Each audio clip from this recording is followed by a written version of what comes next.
Análisis de escasez de agua y riesgo de desabastecimiento de energía para 2021, presentado por Alejandra Graciano, Gustavo Granados y Daniel García. En el desarrollo del video analizaremos una introducción donde se hablará de los antecedentes de estas crisis, la regulación, fuentes externas, participación de pequeñas centrales hidroeléctricas, una metodología de cálculo, análisis de condiciones hidrológicas, proyecciones de la demanda, generación térmica y de pérdidas, escenarios posibles, proyección de nivel de embalse y unas conclusiones y unas recomendaciones. Vamos a analizar como antecedente dos de los eventos más importantes que ha tenido el país en cuanto a crisis energética. En 1992 se presentó un racionamiento que fue equivalente al 16% de la demanda en un periodo de marzo de 1992 a abril de 1993.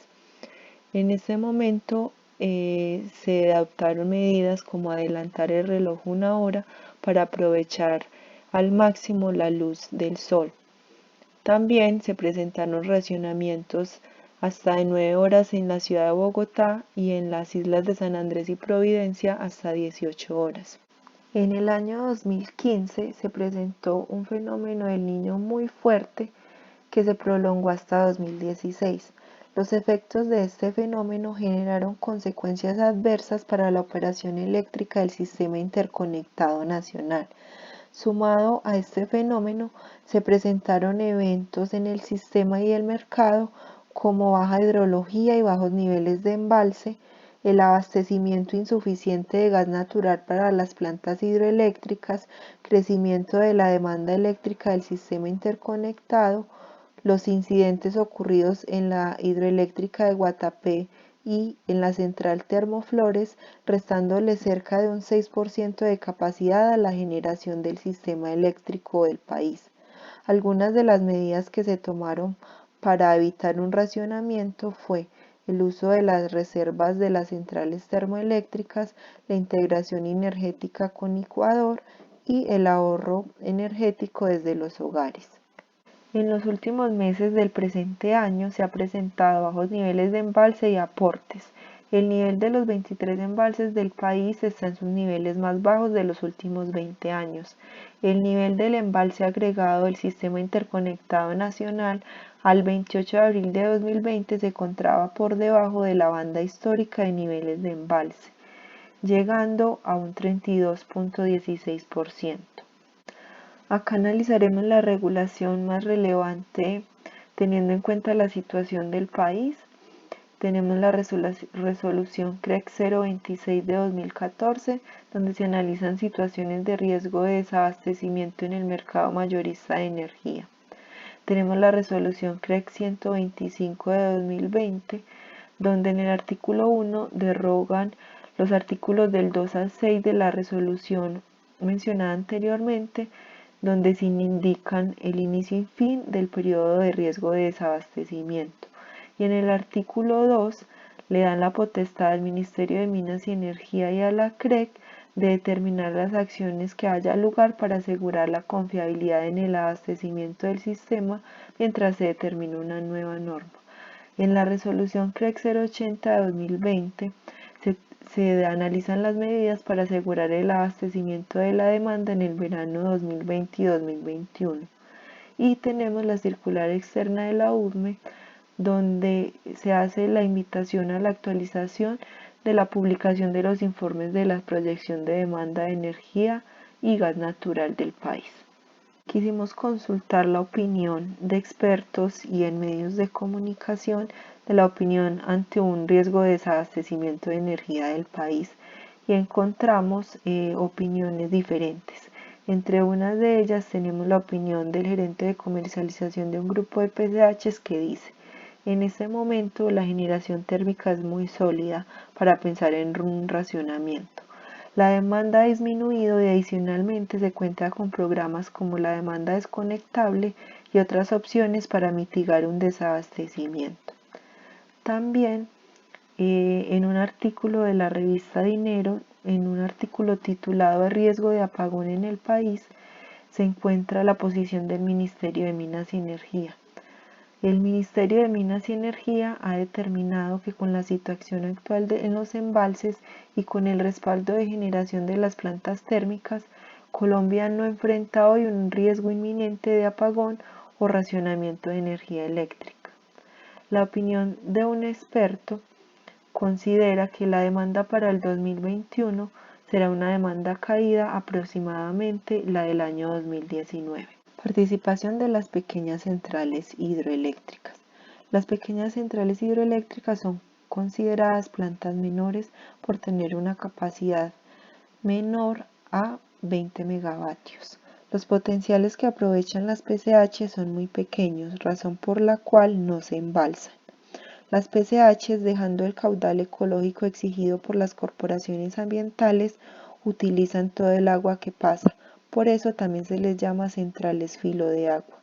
Esos potenciales están sujetos a grandes variaciones hidrológicas de una temporada a otra, de un día a otro e incluso de una hora a otra. Esto hace muy difícil anticipar la energía que producirán en cada hora del día. Así, las PCH se están generando siempre que tengan agua y sus equipos estén disponibles.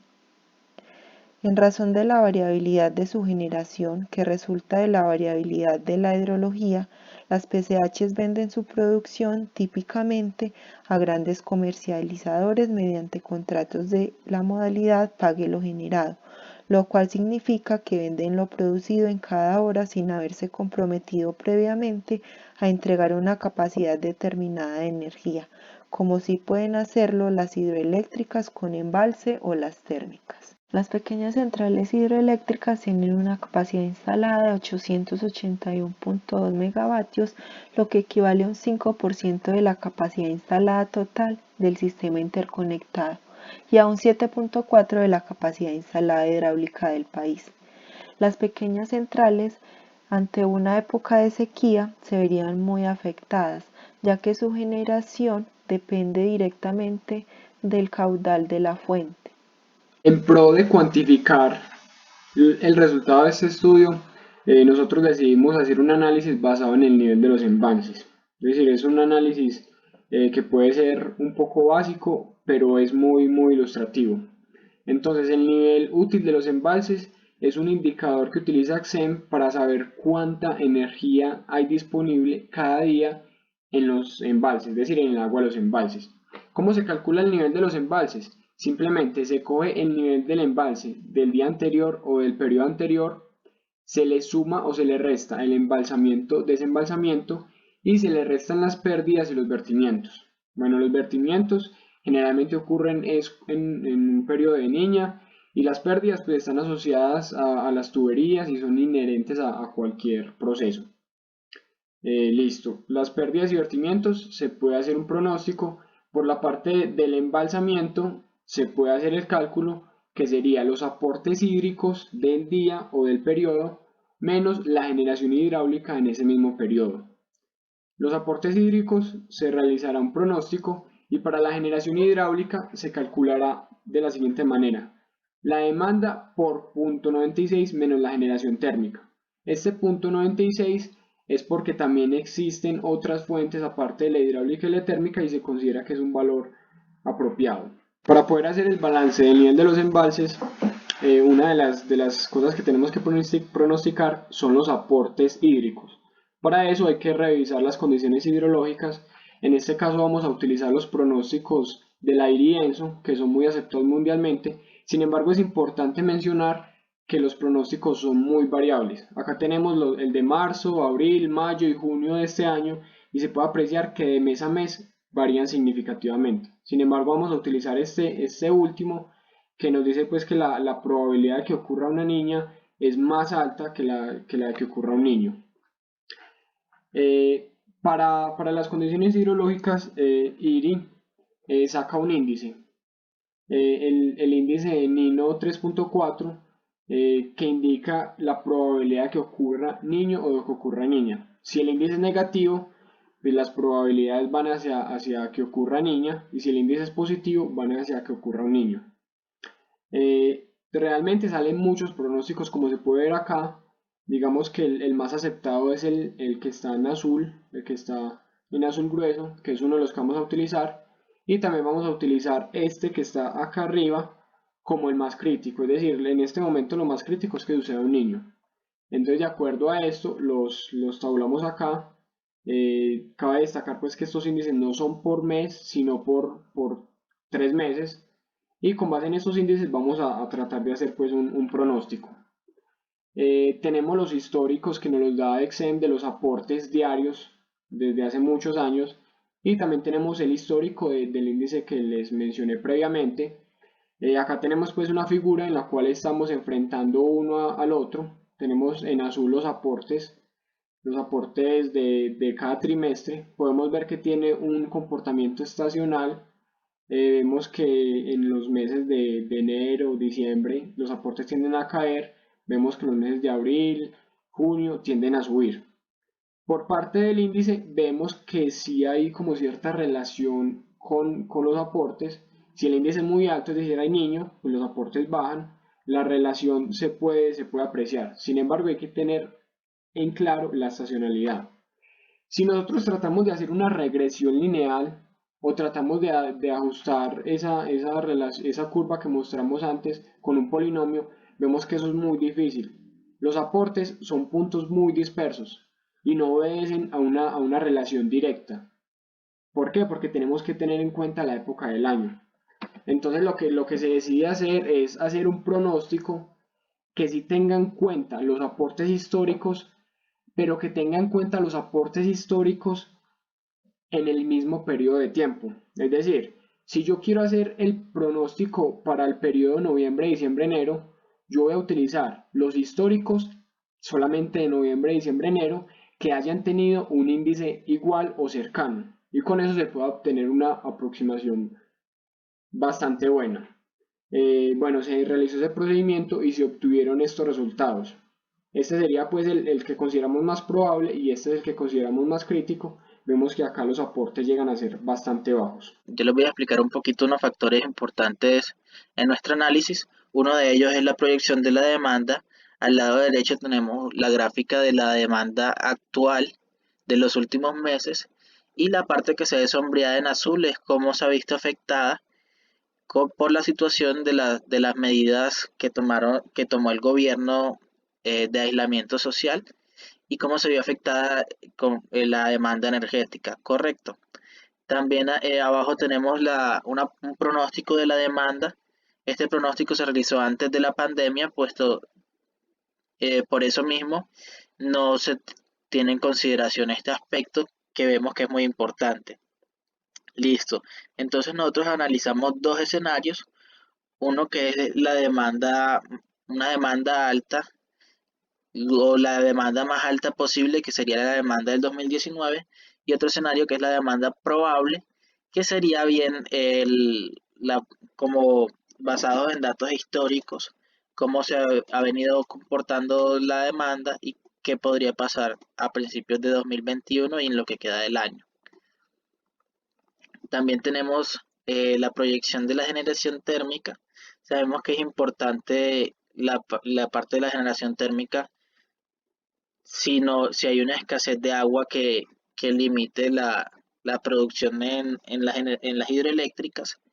Entonces analizamos dos escenarios, un escenario que es con las tendencias actuales, es decir, basados en históricos, y otro escenario que es teniendo en cuenta lo que pasó a finales de 2015 y comienzos de 2016, que fue que tuvimos un niño bastante fuerte en Colombia y tuvimos que acelerar o aumentar la generación térmica para poder compensar la parte de la disminución que hubo por parte de las hidroeléctricas.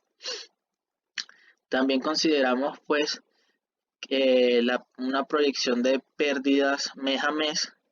Este se hace puesto que no todo, pues que hay pérdidas en las tuberías, en los procesos que realizan las hidroeléctricas.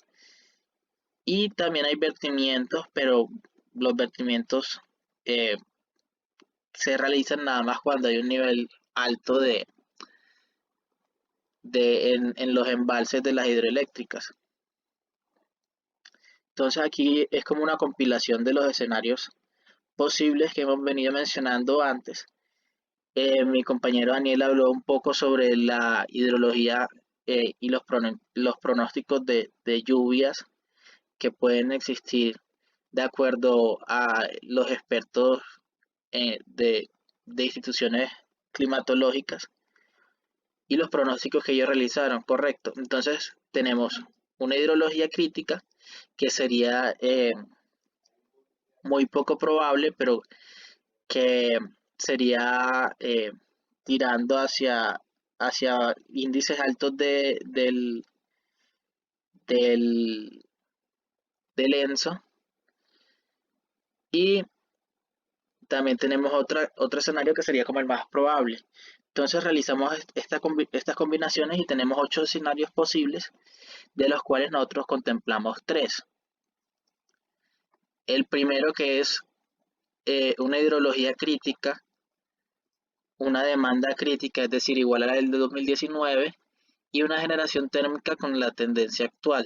Este escenario es muy poco probable, puesto que, primero, para que haya una hidrología crítica, se tienen, según los patrones que han hecho los expertos en clima, es muy poco probable que suceda.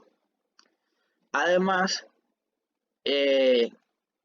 si hay una escasez de agua por los aportes de lluvia y todo lo que conlleva, lo normal es que haya una generación térmica mayor, no correspondiente a los históricos. Por eso analizamos este segundo escenario, que sería generación térmica ajustada a condiciones operativas y todo lo que mencionamos anteriormente, la hidrología crítica, demanda crítica, y por último la generación térmica considerando el caso de 2015-2016. Y el último escenario a analizar corresponde a una hidrología más probable, de acuerdo a los pronósticos encontrados, con una demanda un poco inferior a la de 2019 y una generación térmica con tendencia actual. Listo, entonces con todos los pronósticos realizados y con base pues en los escenarios que planteó el compañero, se van a analizar 3 escenarios como ya se dijo. Este sería el escenario más probable. Entonces simplemente se sacaron los pronósticos que corresponden a este escenario y con la fórmula que se explicó en la metodología se realizó el balance. Se realizó el balance hasta el mes de abril del 2021 y se puede obtener los siguientes niveles de embalse en cada periodo. Como se puede apreciar, no existe ningún problema, el nivel de los embalses está bastante bien, por lo tanto se podría concluir que bajo este escenario no habría racionamiento. El segundo escenario es un escenario crítico, pero es un escenario crítico que no es muy realista, ya que la generación térmica no se adapta a las condiciones operativas reales. En este escenario se puede apreciar que el nivel de embalse incluso baja a valores negativos, lo cual significaría que hay un racionamiento inminente. Y el tercer escenario es un escenario crítico, pero sí es realista, ya que en este caso la generación térmica sí se ajusta a las condiciones que se estén presentando en el momento. En este escenario se llega hasta el mes 4 con un nivel del embalse un poco inferior a 20%. Para los análisis que estamos realizando, esto significaría que no hay racionamiento, sin embargo se estaría llegando a un punto muy crítico, por lo cual sería pues como necesario tomar ciertas medidas. Cabe destacar que después de abril lo más común es que llueva, entonces sería pues el punto más crítico y el análisis se realiza hasta este mes, dado que los pronósticos de hidrología están realizados hasta este mes. A conclusión general, se puede ver que las probabilidades de que ocurra racionamiento son muy bajas. El análisis se realizó con base en el nivel de los embalses, que es un indicador fundamental. Sin embargo, para hacer un análisis más riguroso se recomendaría hacer un análisis de precios de bolsa, precios de escasez, que ya incluiría muchos más variables y sería un poco más complicado. Finalmente tenemos las conclusiones y recomendaciones. Como primer punto se destaca la baja probabilidad de que exista un racionamiento para inicios de 2021. Adicionalmente, es importante mencionar que estos análisis tienen gran incertidumbre, Es así como diferentes software especializados encargados de hacer este tipo de predicciones suelen cometer errores. Por otro lado, tenemos que las pequeñas centrales hidroeléctricas, a pesar de que tienen un importante rol en la matriz energética del país, también se ven seriamente afectadas por la sequía y adicionalmente tienen el agravante de que no pueden almacenar agua, por lo que no se puede planear estrategias a partir de ellas. Como se explicó, el gobierno ha tomado una serie de medidas para evitar el racionamiento. A esto se le suma la experiencia de las crisis pasadas, por lo que se podría decir que existe cierta preparación por parte del gobierno. En otro punto tenemos que la participación de las hidroeléctricas es bastante amplia en la matriz energética, por lo que siempre existirá ese miedo de racionamiento ante periodos de sequía. Es importante pues mencionar que la matriz está cambiando y de acuerdo a los proyectos en cola que están en la UME, hay muchos proyectos solares, hay muchos proyectos eólicos y también se espera que de aquí a enero del próximo año estén entrando alrededor de 300 megas, de las cuales un tercio es térmico, un tercio es solar y un tercio aproximadamente es hidráulico. Finalmente, es muy importante mencionar, a pesar de que las probabilidades de racionamiento son muy bajas, se podría llegar a presentar un racionamiento si se juntan ciertas condiciones adversas, que sería la recuperación de demanda. Ya sabemos que con el COVID la demanda se bajó bastante, si la demanda se llega a recuperar. Adicional a eso se le suma una hidrología muy crítica, más crítica de lo que se presentó en estos primeros meses. Y adicional a eso también se presentan problemas con el suministro de gas y combustibles, que es algo pues que ya se viene presentando, se podría llegar a presentar el racionamiento. Hablando un poco de la parte de suministro de gas, este es un problema que tiene Colombia desde hace varios años, ya que la capacidad de suministro está limitada. Es súper importante para evitar futuras crisis buscar una solución a este problema. Bueno, y la principal recomendación es cuidar el agua para asegurar mejores condiciones futuras. Muchas gracias.